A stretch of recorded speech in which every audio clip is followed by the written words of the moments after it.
Hello there in production bag making group. You posted a group there on changing the needles on the machine, but you girls make a lot of bags. And when was the last time you serviced the machine? I mean, really oiled it, not just the way they tell you, a couple of drops here and there. You're putting a lot of time on these machines, and they really should be serviced uh, to make it last longer. The machines mostly are made with metal to metal. There's bushings inside of it. They wear much faster. There's no ball bearings in it, so you really should take time out to um, oil the machine properly and clean it and make sure there's nothing worn wrong with it. Show you something. It's pretty simple. Just takes some time to do. First thing, you're gonna need some tools. Yeah, we're gonna use. You'll need long flat blade screwdriver, a short stubby one, a Phillips screwdriver, and please, if you can, buy a really good Phillips screwdriver. It's worth the money. It saves you from stripping screws. An angled screwdriver that may have come in your kit, but if not, I made one. Basically, you just take the tip of a flat blade screwdriver and you bend it. The reason that is because these screws here, I already taken a lot of the screws off on the machine to save time, but the ones for the needle cover plate, uh, they're pretty small, and the screwdriver is pretty much at an angle, and you'll strip it. So if you loosen it first, then you use a regular screwdriver, it'll be great. And oil. Use a good sewing machine oil because they have no waxes on it inside of it that makes it gum up. It's a real clean, non-staining oil. It's good for the machines. So first thing we're gonna do is I'm gonna start working from the bottom up. So I'm gonna take the press the foot lift here. I'm gonna take it out. I'm gonna set it aside. Now I don't have one of these cameras, so everything I gotta do in one hand. So we're gonna tilt this back so we can start from the bottom. Give me one sec. Go back, tilting the machine back, and make sure the power is unplugged in the machine. For safety reasons, you should really have it unplugged because if you step on a motor or you pull or anything on it, it could run. So doesn't count for me because I have to have some light here so you could see it. Okay, this is a 1541 juki. Pretty much machines are all basically the same. They'll have different features, different thicknesses, but pretty much you'll have the machine as here. In the bottom here, I'm going to take the bobbin holder out here, take it out. Reason I'm taking it out is so we could clean inside here. Everything, we're gonna just brush everything out, everything you have. Make sure it's all cleaned. You could turn it by hand and make sure if there's any lint built up or anything, you get it. You could use a toothbrush. Just make sure it's all clean in there.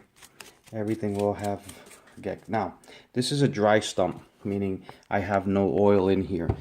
This is a little pig blanket. It's basically an oil absorbing blanket pad that I have here. They do have this hole here, and it has a little bottle that catches all the oil on it that falls off from regular oiling, but I find these a little better. You just lay it in there and you throw it away when it's done.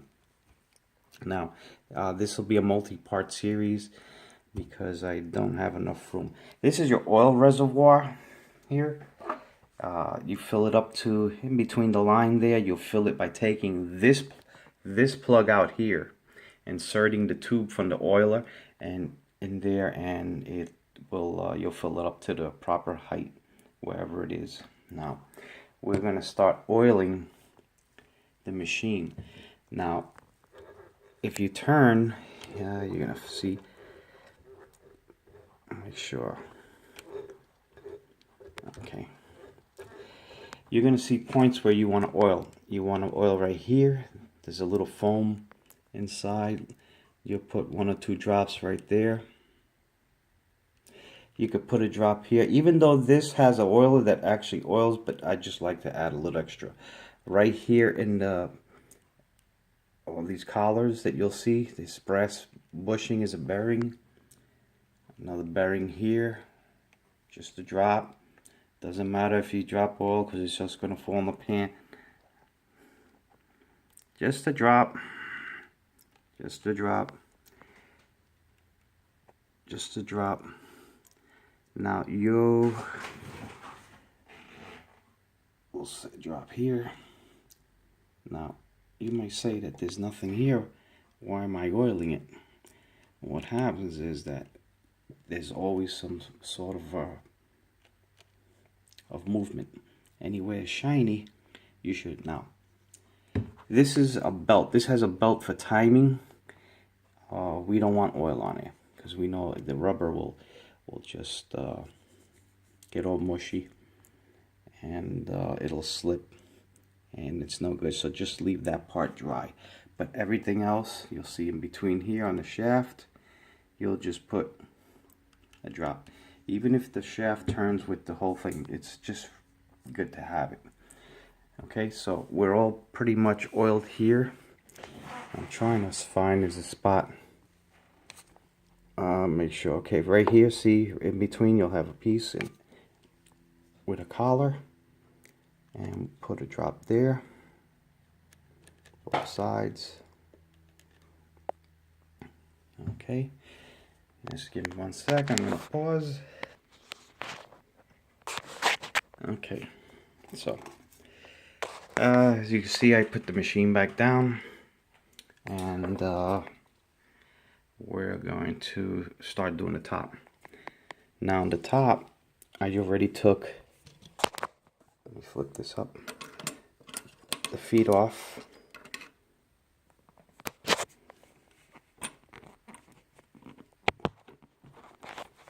Sec.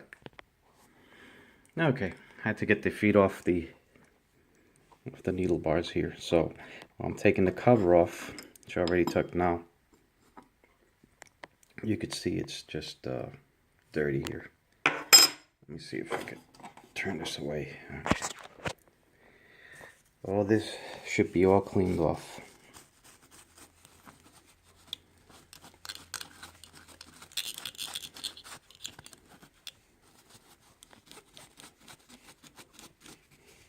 If you have a can of compressed air, or you have access to a little compressor, you can blow it all off. Now, I'll do this later. I just want to have this done for the move. Clean everything off here.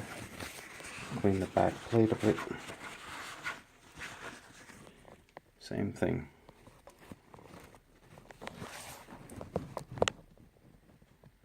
There we go. You'll see the drop.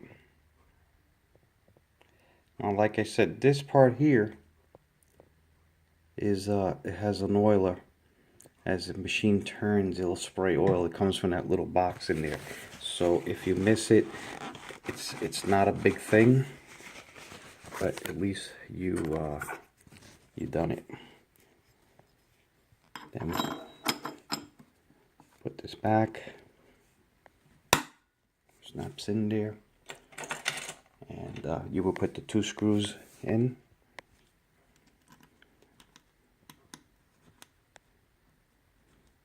Now, they don't have to be tight, just a little snug, and that's it. Rather have it loose, just a little bit, because some people really tighten it, and I've seen somewhere I really had to put some heat on it, because they're just too tight. Okay, so see, now you notice the angle in the screwdriver is not really right. So if you had an angle one, you'll just put it in there. I usually use 2 fingers to tighten it, and that's it. It's not going to go anywhere.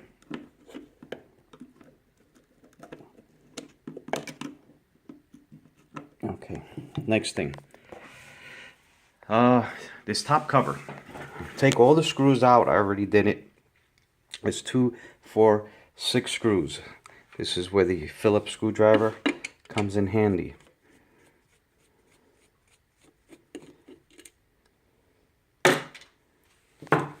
Cover comes off. Now just be gentle. This is a pop metal aluminum cover, so we'll put this aside. Be gentle, make sure. Now here is the inside of this unit. Okay, now you notice this is where you put the oil in there, and when you put it, it actually wicks down here through the wicking cords, and it tends to lube it, but it really doesn't do a good enough job. There's a lot of spots in here, like here there's a hole. Give me one sec, try to get a flashlight here. And you're going to see there, right there, there's a little hole there. Little hole there on that arm. And right there, you should have some oil. There's a little red pocket there. You oil it. And there's a lot of them in there. Plus, all this wick should be coated oil. Anything shiny, anything that turns, and you could just spin it and see.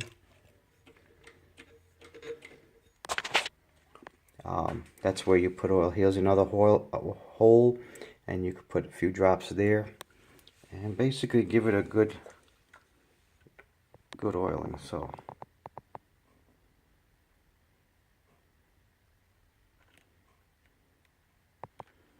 up here, this is terrible. I know that. Okay, let me zoom in a little bit.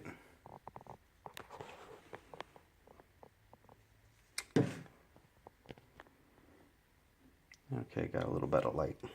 There's there. There's right here. And don't worry, it's a few drips. It just falls down into the plate. Right here, this whole wicking sponge should be wet. Right here. Move the light. Right in between these arms. All these are all movable parts.